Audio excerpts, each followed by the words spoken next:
I talk. So our current topic is gameplay and story.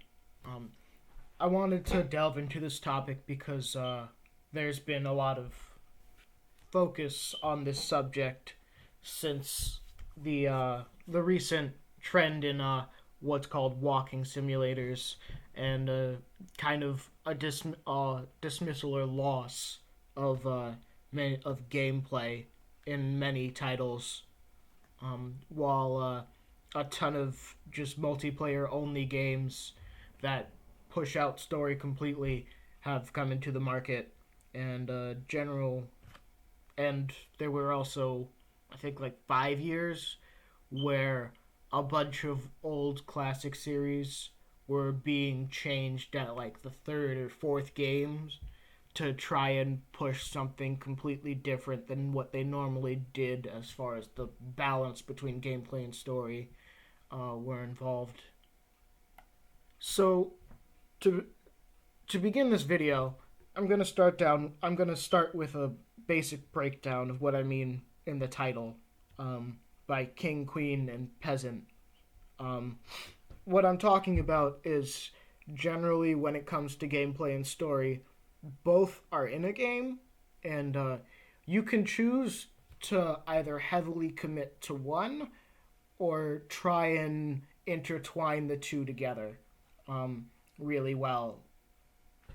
So when I refer to something as king, I mean that the main focus of the game generally. It's what the game's going to try and go to consistently in order to sell itself and bring out its entertainment value. Um, like when I say gameplay is king, I mean gameplay is the majority of that game. It's probably why you bought the game. It's what the game constantly goes back to. It's what the game really has the story there to facilitate. The same goes for when I say if I say stories king, and I'm going to give examples of these later. When I say something is the queen, it's almost on the same level, but it not many sacrifices have been made for it, and it's not built to be concentrated on as much as the other element, but it's still pretty heavily supported and used and developed. But when I say something's, a peasant, it's basically there to, just be a stepping stone for the other one. Not really there to get in the way, and this isn't necessarily bad. So we're going to continue on now with the main points. So we're going to start with the example of story as king and gameplay as the peasant in the scenario. And these games basically tend to have the story dictate what the gameplay is going to be, or the gameplay simply being a stepping stone to continuing the story and being generally uninteresting. So the usual examples of this are detective games, point and clicks, what's now referred to as walking simulators, and adventure games, or at least I want to put them here. Although they were probably a lot more. That gameplay was very standard for the time that they existed, so kind of iffy on that one. You could put David Cage and Telltale's games here, but those I'd say are, well, at least Telltale's are a bad are an example of how this could be done bad. Whereas the other ones, they're all about the story, and you're just going through it to see that anyway. They're usually a lower price. They usually have their quality is based on how well they tell the story. Telltale sells itself on how both the quality of the story and the fact that the gameplay directly feeds into how the story plays out. But the way the story actually ends up happening is Telltale has one thought out way for how the story is supposed to progress. And no matter what you do, it's going to turn out the same at the end. And this really sucks because while exploring characters is fine and all, it's ultimately a fatalistic story.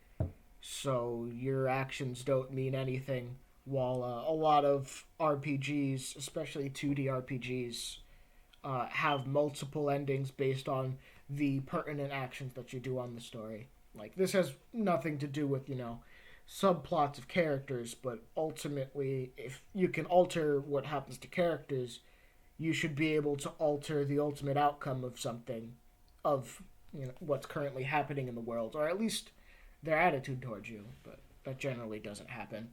But where this ultimately goes wrong is walking simulators, because what a lot of people were thinking what it would be, it's not. Like, the way the developer phrased, the developer of Dear Esther, the one who got this all started, phrased what he believed his walking simulator to be was they removed all of the unnecessary elements to telling their story, and it seemed like what he meant was they then built the gameplay mechanics on top of that.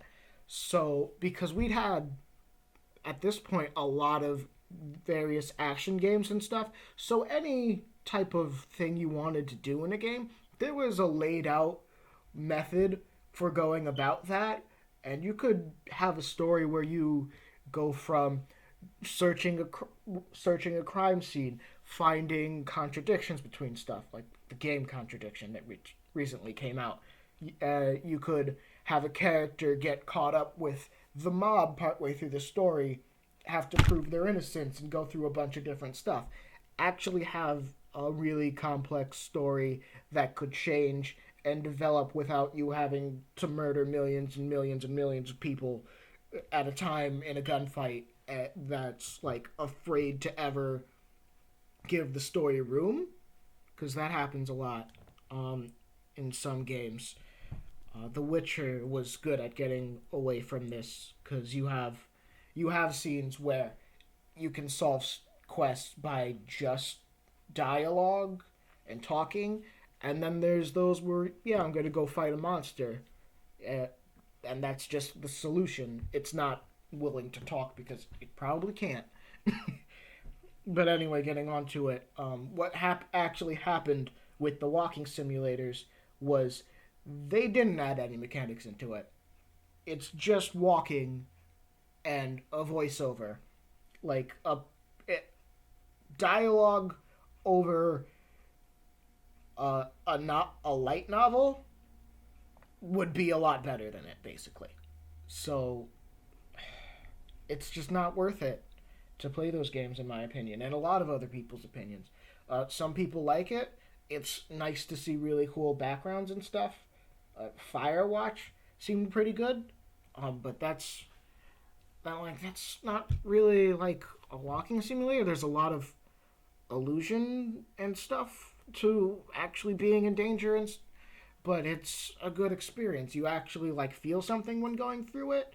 Your character actually has influence over the world. They can interact with stuff.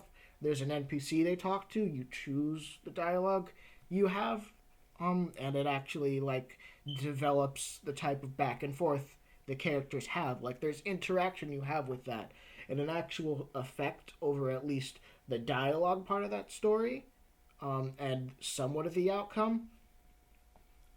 And there's an actual like threat to the player character, because you can conceivably you get an axe, and it seems like someone's hunting you. So there is potential for conflict to happen in that story. It doesn't have to be the center point, but it could easily have become a horror game and turned into that.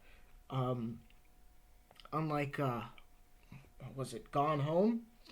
Like, it starts out feeling like it's going to be a horror game, but then it just kind of gives up on that and says, well, lesbians, and that's just kind of it. It's really anticlimactic in that. But that's where I'd fault Dear Esther, not in the fact that you walk around and just search stuff, because that in itself could have easily been you figuring out there's an actual murder in the house, hidden, who's either hidden or been trapped in one of the hidden passages, and then had to flee, or try and lock him up again, or call the police and survive until they get there. Like that could have easily happened. So I'd just say there was a bit of a fault in writing the narrative of that rather than a structural one in what was intended and in how the game actually operates. So we're going to continue on to the next section with gameplay as king. So now we're going to talk about when gameplay is king, but story is the peasant. And so you're going to see the good examples of this being old arcade games, any basic PvP match, or versus match, because you don't want a story in chess really, uh, unless they're single player, of course. But there's also some games like the Souls series where it's got really good gameplay, but the story in it, it's in all the item descriptions and everything, so it's not really there. It's and there's the bosses don't really reflect any of the backstory shown in it. It's mostly environmental, and while that's great, you don't quite experience what's written down because the events happen completely after the events described in the lore happen happened long before the game started, and all of those characters are dead. But continuing on, there's some games like there's some open world games where they have a story, but it doesn't hold any weight over what you can do. Like if there's it's some Bethesda games where the main quest you're told to run off and do something like in Skyrim, where the world is like in danger, and it seems like there should be a time limit or something, like with like in Majora's Mask, like the moon's coming down, world's gonna end. Come on, we gotta do something. It's dragons are coming. All of Skyrim is in danger. You have to hurry, and then it's like, well, I'm just gonna spend 5 years dungeoning, dungeon questing and stuff. See you later. But yeah, those well, that example was when this is done bad. There are some games that they're just have bad game mechanics, or they're executed really poorly. So, but that's beside the point because they're just bad, regardless of where you put them on this scale. This is usually the best route to go because when you're talking about games, gameplay has to be there. It's what defines games as a medium. So that's usually why gameplay is king is such a good term. So now we're gonna have to talk about where the two are very close in focus to how the game comes out in the end. These are games where they try to integrate the story and gameplay without trying to sacrifice one or the other in a lot of aspects. Um, these types of games would be like the Deus Ex series, The Last of Us, Mass Effect, or the Metal Gear Solid series. And each of these take their own route to doing it. Like, for example, with The Last of Us, it has a bunch of cutscenes, but there are also a lot of actions in the game where you've got to use a button prompt in order to execute them. And it's got a cinematic camera to follow the action and emphasize it and show its effect. It's generally what people think about when you hear the term cinematic experience, but it's more so just taking the camera and using it so that this normally mundane action has more weight to it, like you would with a movie angle, or so you could see the face of a character so you could tell their expressions when you're talking to them in dialogue. This also helps gameplay in any series where you actually have to talk with a character or try and understand what they're saying, like LA Noir. And so it directly feeds into a dialogue system or a detective game. Uh, Moving on to like Mass Effect and why I included it here, um, it kind of divorces gameplay and story a lot more than The Last of Us does.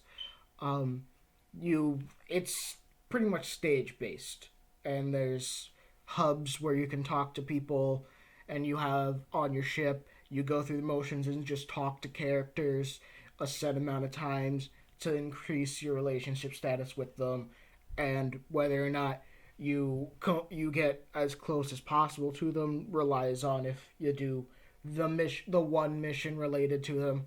But it's still trying, and it's actually committed to that, and it has your characters, your crewmates actually talk to each other on the mission. Um, so it's at least trying, and it does a pretty good job for what it is. Um, the Metal Gear Solid series. Some might think that's like gameplay before story, but or story before gameplay, but it really balances them. Like it just has a lot of like long stretches of time where it does one, and then it has a long stretch of time where it does the other. And they're usually like they're both meant to be amazing and great. Um, it's just no other game has such long cutscenes, really.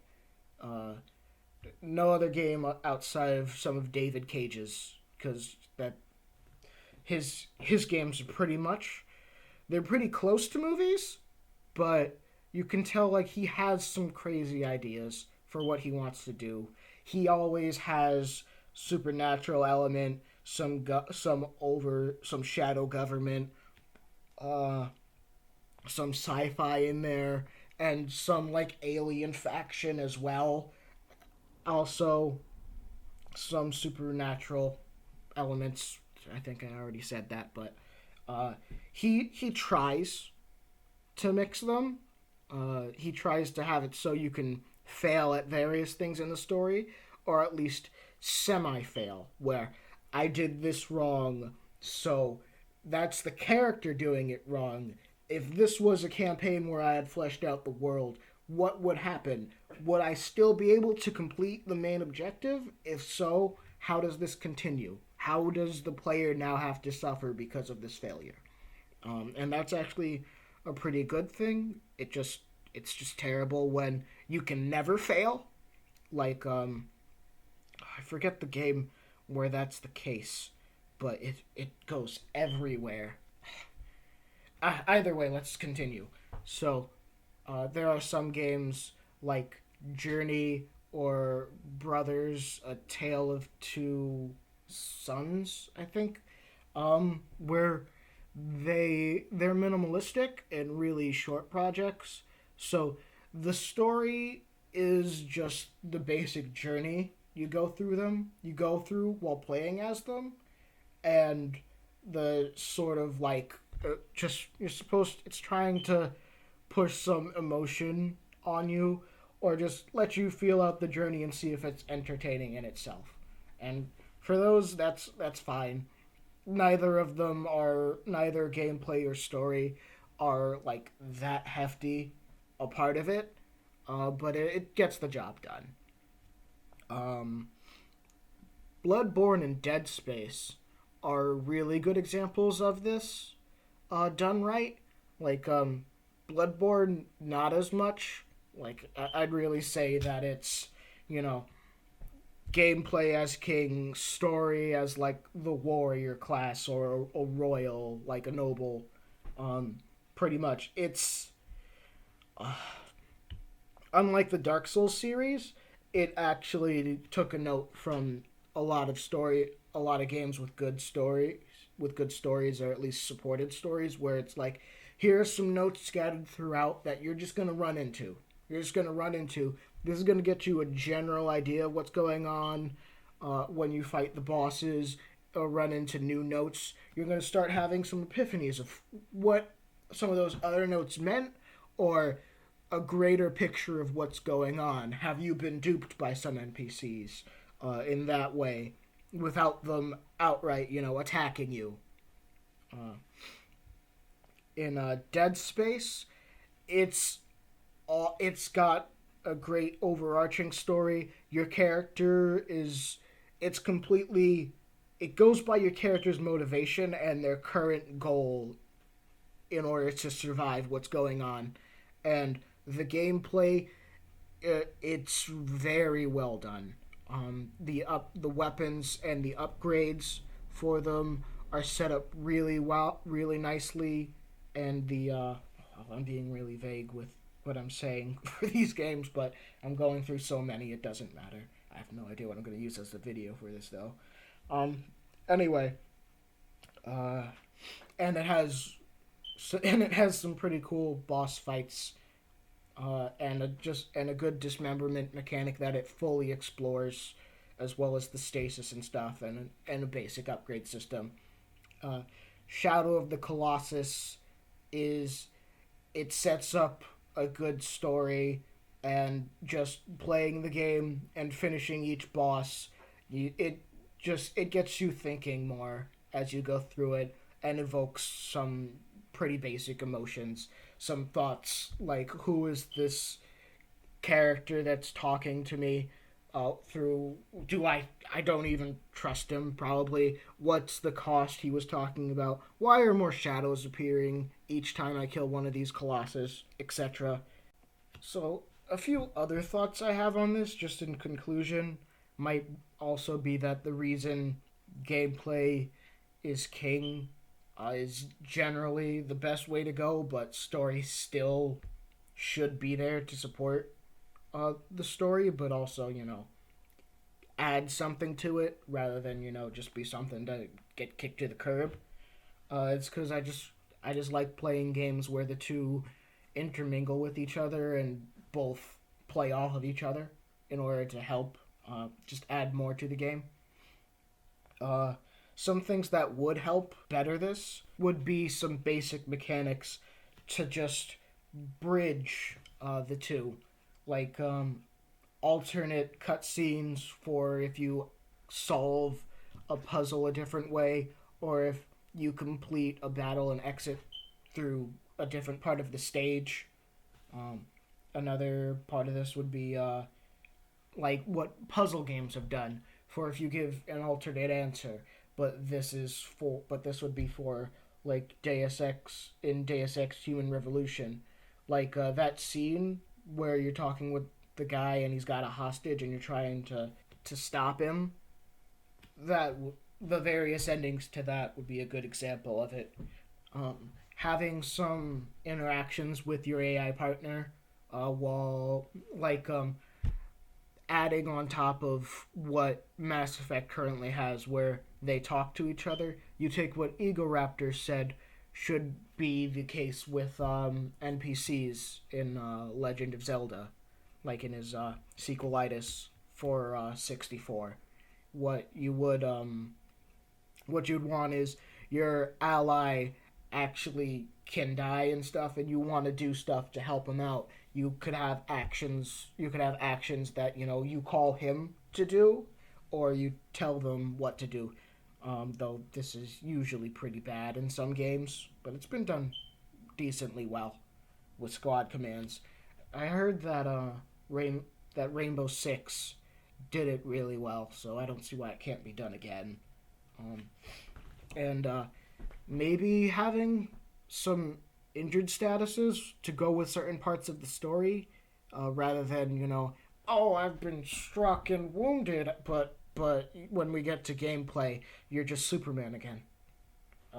Though this can be really terrible if you get a developer who thinks, well, he's injured, so he's got to go as slow as the in-game physics will allow, and maybe we could just make him go prone on top of that. Maybe we could just make it so that his gun jams, and now you've got to rely on the NPC, and watch him drag you down an entire hallway. Yeah, it could be bad, but it could also be done well. And I'm giving these examples in the hopes that they're done well.